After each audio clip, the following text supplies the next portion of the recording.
KaraokeBooks. The Adventures of Huckleberry Finn. Written by Mark Twain. Audiobook. Chapter 29. I Light Out in the Storm.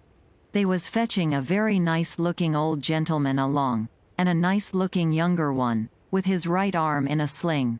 And, my souls, how the people yelled and laughed, and kept it up. But I didn't see no joke about it, and I judged it would strain the Duke and the King some to see any. I reckoned they'd turn pale. But no, nary a pale did they turn. The Duke he never let on he suspicioned what was up, but just went a goo-gooing around, happy and satisfied, like a jug that's googling out buttermilk. And as for the King, he just gazed and gazed down sorrowful on them newcomers like it give him the stomach ache in his very heart to think there could be such frauds and rascals in the world. Oh, he done it admirable. Lots of the principal people gathered around the King, to let him see they was on his side. That old gentleman that had just come looked all puzzled to death. Pretty soon he begun to speak, and I see straight off he pronounced like an Englishman, not the King's way, though the King's was pretty good for an imitation. I can't give the old gent's words, nor I can't imitate him, but he turned around to the crowd, and says, about like this. This is a surprise to me which I wasn't looking for, and I'll acknowledge, candid and frank, I ain't very well fixed to meet it and answer it. For my brother and me has had misfortunes. He's broke his arm, and our baggage got put off at a town above here last night in the night by a mistake. I am Peter Wilkes' brother Harvey, and this is his brother William, which can't hear nor speak, and can't even make signs to amount to much, now't he's only got one hand to work them with. We are who we say we are, and in a day or two, when I get the baggage, I can prove it. But up till then I won't say nothing more, but go to the hotel and wait. So him and the new dummy started off, and the King he laughs, and blethers out. Broke his arm. Very likely, ain't it? And very convenient, too, for a fraud that's got to make signs, and ain't learned how. Lost their baggage. That's mighty good. And mighty ingenious, under the circumstances. So he laughed again, and so did everybody else, except 3 or 4, or maybe half a dozen. One of these was that doctor. Another one was a sharp-looking gentleman, with a carpet bag of the old-fashioned kind made out of carpet stuff, that had just come off of the steamboat and was talking to him in a low voice, and glancing towards the King now and then and nodding their heads. It was Levi Bell, the lawyer that was gone up to Louisville. And another one was a big rough husky that come along and listened to all the old gentleman said, and was listening to the King now. And when the King got done this husky up and says, "Say, looky here, if you are Harvey Wilkes, when you come to this town?" "The day before the funeral, friend," says the King. "But what time o' day?" "In the evenin', 'bout an hour or 2 before sundown." "How'd you come?" "I come down on the Susan Powell from Cincinnati." "Well, then, how'd you come to be up at the Pint in the mornin', in a canoe?" "I warn't up at the Pint in the mornin'." "It's a lie." Several of them jumped for him and begged him not to talk that way to an old man and a preacher. "Preacher be hanged, he's a fraud and a liar. He was up at the Pint that mornin'." "I live up there, don't I?" "Well, I was up there, and he was up there. I see him there. He come in a canoe, along with Tim Collins and a boy." The doctor he up and says, "Would you know the boy again if you was to see him, Hines?" "I reckon I would, but I don't know." "Why, yonder he is, now. I know him perfectly easy. It was me he pointed at." The doctor says, "Neighbors, I don't know whether the new couple is frauds or not, but if these two ain't frauds, I am an idiot, that's all. I think it's our duty to see that they don't get away from here till we've looked into this thing. Come along, Hines, come along, the rest of you. We'll take these fellows to the tavern and affront them with t'other couple, and I reckon we'll find out something before we get through." It was nuts for the crowd, though maybe not for the King's friends, so we all started. It was about sundown. The doctor he led me along by the hand, and was plenty kind enough, but he never let go my hand. We all got in a big room in the hotel, and lit up some candles, and fetched in the new couple. First, the doctor says, "I don't wish to be too hard on these two men, but I think they're frauds, and they may have complices that we don't know nothing about. If they have, won't the complices get away with that bag of gold Peter Wilkes left? It ain't unlikely. If these men ain't frauds, they won't object to sending for that money and letting us keep it till they prove they're all right, ain't that so?" Everybody agreed to that. So I judged they had our gang in a pretty tight place right at the outstart. But the king he only looked sorrowful, and says, "Gentlemen, I wish the money was there, for I ain't got no disposition to throw anything in the way of a fair, open, out-and-out investigation o' this miserable business. But, alas, the money ain't there. You kin send and see, if you want to. Where is it, then?" Well, when my niece give it to me to keep for her, I took and hid it inside o' the straw tick o' my bed, not wishin' to bank it for the few days we'd be here, and considerin' the bed a safe place, we not bein' used to niggers, and supposin' 'em honest, like servants in England. The niggers stole it the very next mornin' after I had went downstairs, and when I sold 'em I hadn't missed the money yit, so they got clean away with it. My servant here kin tell you 'bout it, gentlemen." The doctor and several said, "Shucks," and I see nobody didn't altogether believe him. One man asked me if I see the niggers steal it. I said no, but I see them sneaking out of the room and hustling away, and I never thought nothing, only I reckoned they was afraid they had waked up my master and was trying to get away before he made trouble with them. That was all they asked me. Then the doctor whirls on me and says, "Are you English, too?" I says yes, and him and some others laughed, and said, "Stuff." Well, then they sailed in on the general investigation, and there we had it, up and down, hour in, hour out, and nobody never said a word about supper, nor ever seemed to think about it, and so they kept it up, and it was the worst mixed-up thing you ever see. They made the king tell his yarn, and they made the old gentleman tell hyson, and anybody but a lot of prejudiced chuckleheads would 'a seen that the old gentleman was spinning truth and t'other one lies. And by they had me up to tell what I knowed. The king he give me a left-handed look out of the corner of his eye, and so I knowed enough to talk on the right side. I begun to tell about Sheffield, and how we lived there, and all about the English Wilkses, and so on, but I didn't get pretty fur till the doctor begun to laugh, and Levi Bell, the lawyer, says, "Set down, my boy.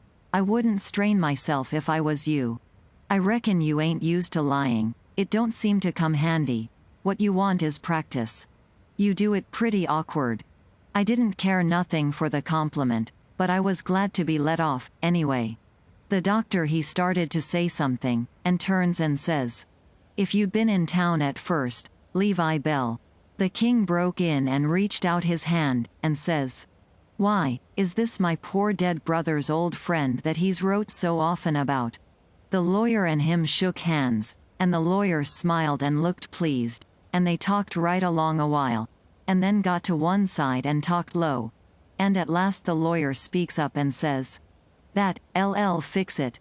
I'll take the order and send it, along with your brothers, and then they'll know it's all right."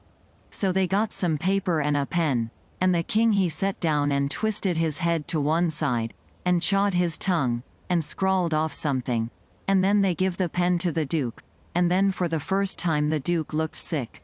But he took the pen and wrote.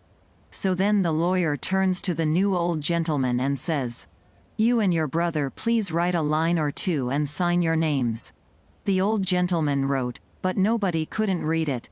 The lawyer looked powerful astonished, and says, "Well, it beats me," and snaked a lot of old letters out of his pocket, and examined them, and then examined the old man's writing, and then them again, and then says, "These old letters is from Harvey Wilkes, and here's these two handwritings, and anybody can see they didn't write them." The king and the duke looked sold and foolish, I tell you, to see how the lawyer had took them in.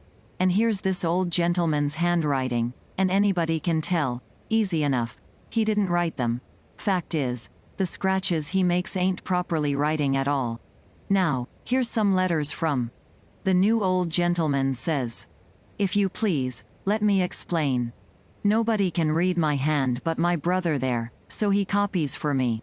It's his hand you've got there, not mine. Well, says the lawyer, this is a state of things. I've got some of William's letters, too, so if you'll get him to write a line or so we can calm. He can't write with his left hand, says the old gentleman. If he could use his right hand, you would see that he wrote his own letters and mine too. Look at both, please, they're by the same hand. The lawyer done it, and says, I believe it's so, and if it ain't so, there's a heap stronger resemblance than I'd noticed before, anyway. Well, I thought we was right on the track of a solution, but it's gone to grass, partly. But anyway, one thing is proved. These two ain't either of 'em Wilkes's, and he wagged his head towards the king and the duke. Well, what do you think? That mule-headed old fool wouldn't give in then.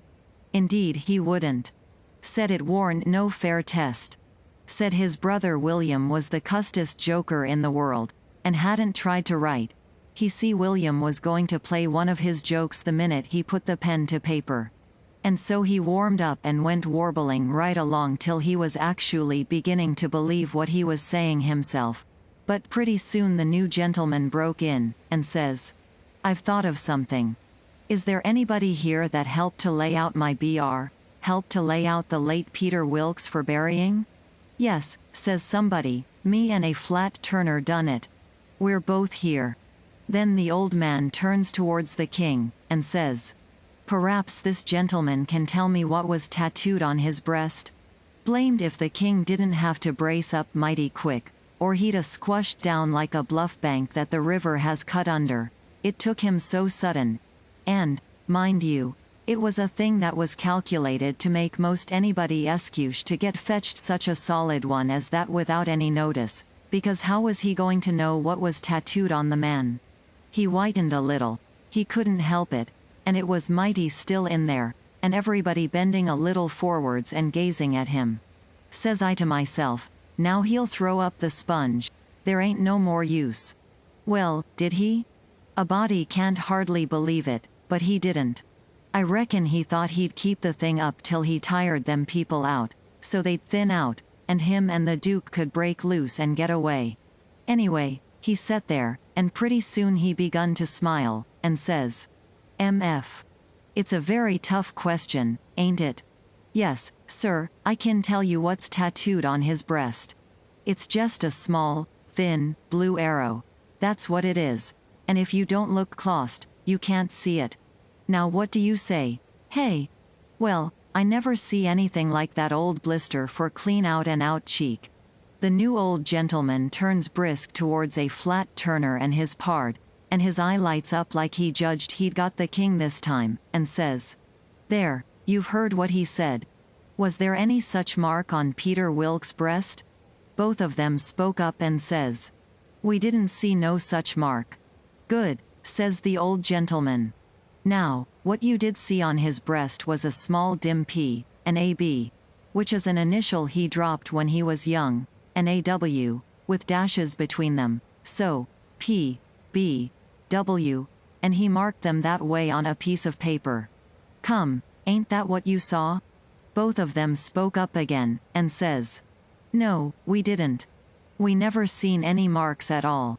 Well, everybody was in a state of mind now, and they sings out. The whole billin' of M.S. frauds. Lees duck 'em. Lees drown 'em. Lees ride 'em on a rail. And everybody was whooping at once, and there was a rattling powwow. But the lawyer he jumps on the table and yells, and says, Gentlemen, gentlemen. Hear me just a word, just a single word, if you please. There's one way yet. Let's go and dig up the corpse and look. That took them. Hooray! They all shouted, and was starting right off. But the lawyer and the doctor sung out. Hold on, hold on. Collar all these 4 men and the boy, and fetch them along, too. We'll do it, they all shouted, and if we don't find them marks we'll lynch the whole gang. I was scared, now, I tell you. But there warn't no getting away, you know. They gripped us all, and marched us right along, straight for the graveyard, which was 1.5 miles down the river, and the whole town at our heels, for we made noise enough, and it was only 9 in the evening. As we went by our house I wished I hadn't sent Mary Jane out of town. Because now if I could tip her the wink she'd light out and save me, and blow on our dead beats.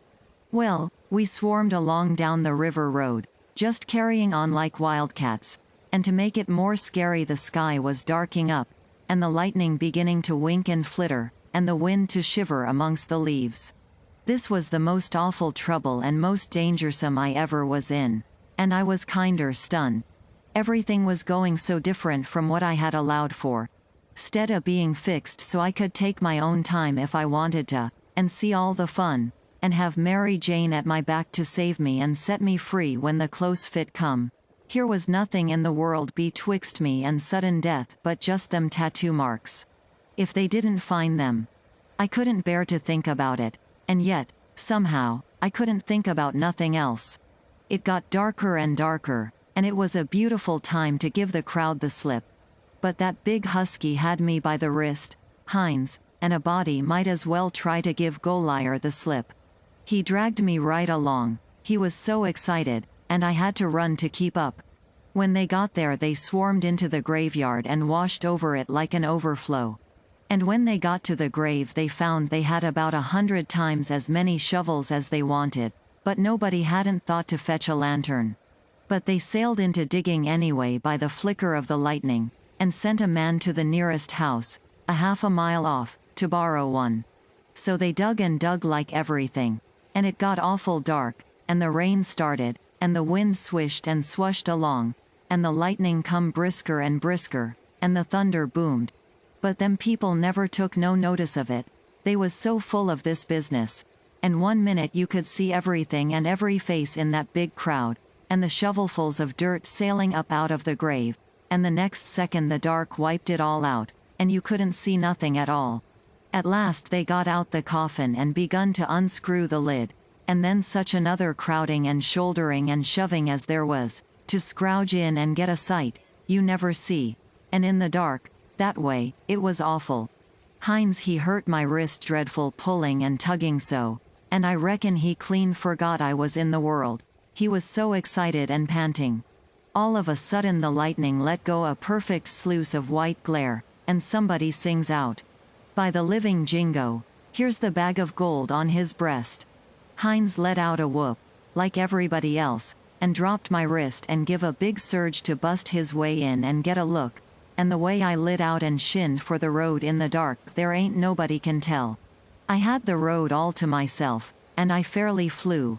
Leastways, I had it all to myself except the solid dark, and the now and then glares, and the buzzing of the rain, and the thrashing of the wind, and the splitting of the thunder, and sure as you are born I did clip it along. When I struck the town I see there warn't nobody out in the storm, so I never hunted for no back streets, but humped it straight through the main one, and when I begun to get towards our house I aimed my eye and set it. No light there, the house all dark, which made me feel sorry and disappointed, I didn't know why. But at last, just as I was sailing by, flash comes the light in Mary Jane's window. And my heart swelled up sudden, like to bust, and the same second the house and all was behind me in the dark, and wasn't ever going to be before me no more in this world. She was the best girl I ever see, and had the most sand. The minute I was far enough above the town to see I could make the towhead, I begun to look sharp for a boat to borrow, and the first time the lightning showed me one that wasn't chained I snatched it and shoved.